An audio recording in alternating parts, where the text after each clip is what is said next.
আসসালামু আলাইকুম। আমি মৌসুমী। এমআরএস ফ্যাশন টেইলারিংয়ের পক্ষ থেকে আপনাদের জানাই আন্তরিক শুভেচ্ছা। আজ আমি আপনাদের দেখাবো কিভাবে চারকোনা গলার কামিজ সেলাই করতে হয়। চ্যানেলটি সাবস্ক্রাইব করে পাশে থাকা অল বাটনে ক্লিক করুন যেন প্রতিটি নতুন ভিডিওর নোটিফিকেশন সঙ্গে সঙ্গে পেয়ে যান। দেখুন আমরা প্রথমে পিছনের গলাটা সেলাই করে নিচ্ছি।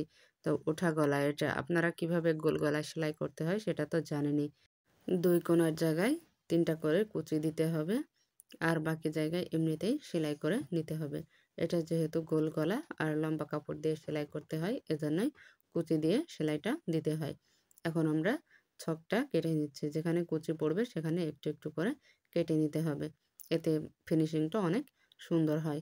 এর উপরে এখন আমরা একটা চাপ সেলাই দিয়ে নিচ্ছি। যেটা ছোট কাপড় তার উপরে কিন্তু আমরা চাপ সেলাইটা দিয়ে নিচ্ছি। এখন আমরা পাশের কাপড়টা একটু করে মুড়িয়ে সেলাই করে দেব। কারণ এখানে আমাদের কোনো পাড়ের অংশ নেই। পাড় থাকলে কিন্তু মোড়ানো লাগে না, এমনিতেই সেলাই দিতে হয়। এভাবে করে আমরা সেলাইটা দিয়ে নিলাম। দেখুন আমাদের গলাটা কত সুন্দর হয়েছে। এখন আমরা সামনের গলাটা সেলাই করব। তো দেখুন আপনারা অন্যান্য ভিডিওতে দেখে থাকবেন যে যে কোনো গলার ক্ষেত্রেই কলার দিয়ে তৈরি করে। আমরা কিন্তু এখানে কলার বা বক্রম কোনো কিছুই দিচ্ছি না। দেখুন আমি কিন্তু এমনিতেই কাপড়টা নিয়ে সেলাই করে দিচ্ছি। যেভাবে আছে ঠিক সেভাবে করে নিয়েই সেলাই দিচ্ছি। এখানে দেখুন আমাদের একটু কাটা রয়েছে, তো আমরা এটা কিন্তু বাড়তিভাবে সেলাই করে নিইনি। এভাবে করে একটু মুড়িয়ে সেলাই করে দিচ্ছি। এতে কোনো প্রবলেম হবে না। আপনারাও এভাবে করে নিয়ে সেলাই করবেন। আমি কিন্তু এভাবেই সেলাই করি। দেখুন এখানে ২টার যে কোণা রয়েছে আমরা একটু একটু করে কেটে নিচ্ছি। না কাটলে কিন্তু ফিনিশিংটা সুন্দর হবে না। আবারও দেখুন এখানে কিন্তু উপর দিয়ে সেলাই, চাপ সেলাই দিয়ে দেয়। আমরা কিন্তু ওভাবে সেলাই দেব না। এভাবে করে কাপড়টা মুড়িয়ে নিয়ে তারপরে উপরের দিকে সেলাই দিয়ে দিব। এতে কিন্তু ফিনিশিংটা অনেক সুন্দর আসবে। কাপড়টা কিন্তু কোনো কুঁচকে থাকবে না, জড়ো হয়ে থাকবে না। কোণা ২টা একদম সুন্দর হবে। তারপরে আমরা উপরের দিকে নিয়ে দেখুন পাশে সেলাই দিয়ে দিব।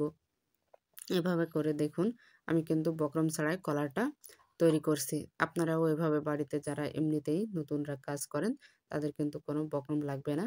এভাবে করে সেলাই করে দিবেন।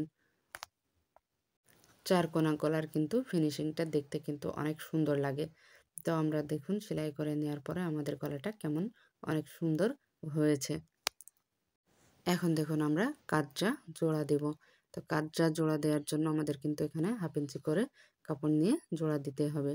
তো দুটা মুখ সমান করে নিয়ে আমরা 2 সাইডটায় জোড়া দিয়ে দিচ্ছি।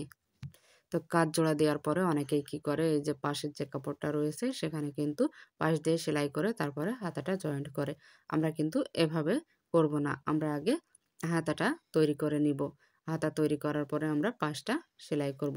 তো দেখুন হাতা তৈরি করার নিয়ম তো জানেনই, সেভাবে করে আমরা হাতাটা 2টা হাতায় তৈরি করে নিচ্ছি। আমাদের হাতার কিন্তু 2 পাশে 2টা সেলাই দিতে হয়। এজন্য আমরা সেভাবেই তৈরি করে নিলাম। এখন দেখুন আমাদের যে সেলাই এবং ছক রয়েছে সেটা এভাবে করে মিলিয়ে নিচ্ছি। মিলিয়ে নিয়ে তারপরে কিন্তু আমরা সেলাইটা দেব। এতে করে কিন্তু ফিনিশিংটা অনেক সুন্দর আসে এবং দেখতেও কিন্তু অনেক ভালো লাগে। কাপড়টা কিন্তু কোনো কম বেশি হয়ও না। আর যদিও বা কম বেশি হয় তখন কিন্তু আপনারা চেনে কমিয়ে বাড়িয়ে নিতে পারবেন। এতে কিন্তু অনেক সুবিধা হবে। আর ভেতর দিয়ে হাতা করলে কিন্তু অনেক সময় কম হয়, হতে চায় না, অনেক সমস্যা হয়। যারা নতুন তারা তো ওইভাবে হাতাটা তৈরি করতে পারে না। এজন্য আমি খুব সহজভাবে এভাবে করে দেখিয়ে দিলাম। তো এভাবে করে দেখুন এর উপরে কিন্তু আমরা আরও একটা সেলাই দিচ্ছি। আপনারা দিতেও পারেন, নাও পারেন। এখন আমরা অপর হাতাটাও সেমভাবে দেখুন মাপ দিয়ে তারপরে জয়েন্ট দিয়ে দিচ্ছি। এটা আপনাদেরকে দেখানোর জন্য আমি কিন্তু বারবার দেখিয়ে দিচ্ছি যেন খুব সহজেই আপনারা কামিজটা তৈরি করতে পারেন এবং কামিজের হাতাটা সুন্দর ফিনিশিং দিতে পারেন। ব্লাউজ এবং কামিজ উভয়ের ক্ষেত্রে কিন্তু আপনারা এভাবে হাতাটা সেলাই করবেন, এতে কোনো অসুবিধা নেই। এবার আমরা পাশটা সেলাই করে দিব। তো পাশটা সেলাই করার জন্য দেখুন আমাদের যা বডি তার থেকে 2 ইঞ্চি বেশি নিয়ে কিন্তু আমরা পাশে সেলাই করব এবং যারা নতুন তারা কিন্তু এভাবে করে পুরোটা দাগ দিয়ে নিয়ে তারপরে সেলাইটা দিবেন। এতে কিন্তু অনেক সুন্দর করে সেলাইটা দিতে পারবেন। আমরা কিন্তু হাতার মুহুরের মাপ নিয়ে পাশটা সেলাই করে দিচ্ছি। তো দেখুন যখন সেলাই করবেন তখন কিন্তু সেলাইটা খুবই আস্তে আস্তে দিবেন যেন সেলাইটা অনেক সুন্দর হয়। আর আমাদের যে ছক রয়েছে, কাটা দাগ রয়েছে, সেখানে কিন্তু তার থেকে আমরা 1 ইঞ্চি নিচে নিয়ে সেলাই করছি এবং দেখুন নিচে কিন্তু আমরা 3 ইঞ্চি পরিমাণ একই সাথে দিয়েছি আর বাকিটা কিন্তু পাশ দিয়ে সেলাই করছি। এতে করে কিন্তু আপনারা কামিজটা কমিয়ে বা বাড়িয়ে নিতে পারেন।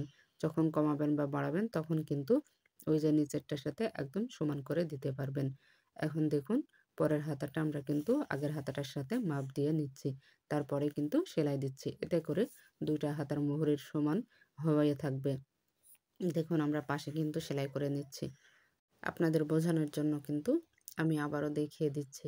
এভাবে করে কিন্তু কাপড়টা ঘুরিয়ে নিয়ে আবারও সেলাই করে দিবেন। নিচে কিন্তু অবশ্যই নিচের ৩-৪ ইঞ্চি পর্যন্ত একসাথে দিবেন, বাকিটা পাশে দিবেন। যেন আপনারা কমানোর সময় নিচের সেলাইটার সাথে মেলাতে পারেন। এখন আমরা পাশটা দেখুন সেলাই করব। তো পাশটা সেলাই করার জন্য আমরা প্রথমে যে ছক রয়েছে সেখান থেকে কিন্তু একটা ভাঁজ দিয়ে নিব। আপনারা দেখবেন যে এভাবে করে কিন্তু কেউ ভাঁজ দিয়ে দেয় না।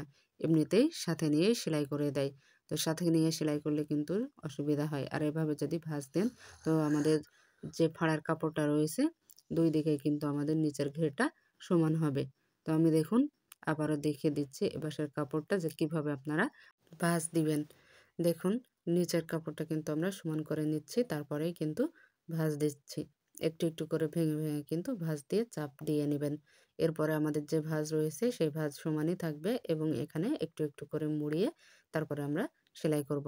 তো দেখুন আমি কিন্তু পিছনের কাপড়টা টানছি আর সামনের দিকে ভাঁজ করছি। তো এভাবে করে আপনারা পিছনের দিকে কিন্তু টানবেন আর সামনের দিকে ভাঁজ করবেন। আর নিচের কাপড়টা কিন্তু ২ টা কিন্তু টানবেন না। ২ টা একসঙ্গে ধরে একটু চেপে ধরে থাকবেন। কিন্তু কোনো কাপড় টানার দরকার নেই।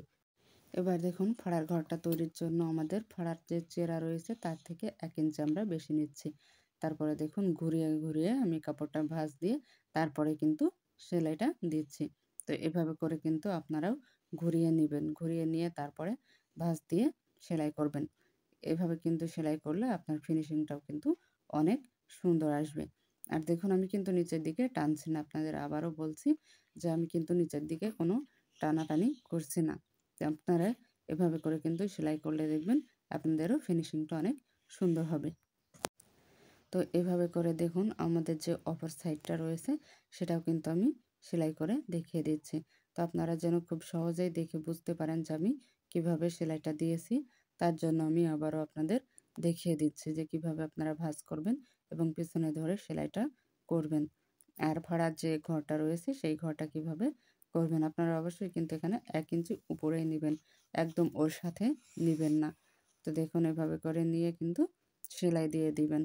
যত সুন্দর সেলাই হবে তত সুন্দর কিন্তু কামিজটাও সুন্দর লাগবে দেখতে। তো আমি যেভাবে আপনাদের সেলাই করে দেখাচ্ছি এভাবে কিন্তু আপনারা কোথাও পাবেন না। যে এত সুন্দর করে এবং সহজ করে বুঝিয়েছি যে আপনারা অন্য কোথাও বুঝতে পারবেন না। তো এই সেলাইটা দেওয়ার পর আমাদের কিন্তু পাশের সেলাইটা দিতে হবে। তো পাশের সেলাই দেওয়ার জন্য দেখুন আমি কিন্তু এভাবে করে সেলাইটা দিয়ে নিচ্ছি। আর আমাদের যে এখানে ফাড়ার চেরাটা রয়েছে এখানে একটু দাঁড়িয়ে তারপরে ঘুরিয়ে নিচ্ছি, তারপরে কিন্তু সেলাইটা দিয়ে নিচ্ছি। এভাবে করে কিন্তু আপনারাও সেলাইটা দিয়ে নিবেন। উভয় পাশে সেলাইটা দেওয়ার পর আমাদের কাপড়টা কিন্তু একটু একটু করে ধরে ভাঁজ দিয়ে নিতে হবে। এভাবে কিন্তু ভাঁজ করে ধরে নিচের দিকে আমরা সমান করব। আমরা যখন কামিজটা কাটিং করেছি তখন কিন্তু আমরা নিচে সমান করে সাইজ করে নিয়েছি এবং এখনও কিন্তু আমাদের কাপড়টা এভাবে করে ধরে নিচের দিকে সমান করতে হবে। তা না হলে কিন্তু নিচে টারা বাঁকা বা কোনাটা ঝোলা হয়ে থাকতে পারে। দেখুন আমাদের কিন্তু এখানে 1/2 ইঞ্চি মতো বেশি রয়েছে। তো আমি এভাবে দাগ দিয়ে দেখুন কেটে দেখিয়ে দিচ্ছি। আপনারা যারা নতুন তারা কিন্তু এভাবে করে কেটে নিচেরটা সেলাই করবেন। তো দেখুন আমরা নিচের দিকে আবার একটু কাপড় এভাবে করে ভাঁজ দিয়ে নিচ্ছি। যেভাবে আমরা হাতা তৈরি করি বা পাশেরটা সেলাই করেছি ঠিক সেভাবে করে নিয়ে নিচেরটাও আমরা সেলাই করছি। তো নিচের দিকে দেখুন সেলাই করার সময় আমাদের কিন্তু কয়েক সময় কাপড়টা এরকম বাড়তি একটু হতে পারে। তো তখন কি করবেন? একটু ছোট্ট করে একটা কুচি দিবেন। দেখুন আমি দিচ্ছি কিভাবে। আপনারা ভাববেন না যে এভাবে কুচি দেওয়ার কারণে কিন্তু নিচের দিকে জড়ো হতে পারে। নিচের দিকে কোনো কিন্তু জড়ো হবে না এবং ফিনিশিংটা আপনার আরও সুন্দর হবে। তো এভাবে করে আমরা দেখুন নিচের দিকে আরেকটা সেলাই দিয়ে নিচ্ছি। তো দেখুন, যারা টেলার্সের কাজ করে তারা কিন্তু এই পাশের কাপড়টা একটু একটু করে কিন্তু কাটিং করে দেয়। এখানে কাটিং করার কোনো প্রয়োজন নেই, কোনো সমস্যা হবে না। এখানে আমাদের অনেক বেশি কাপড় নেই যে কাটিং করতে হবে। তো তারপরে দেখুন, আমাদের লাস্টে একটা ফিনিশিং দিতে হবে।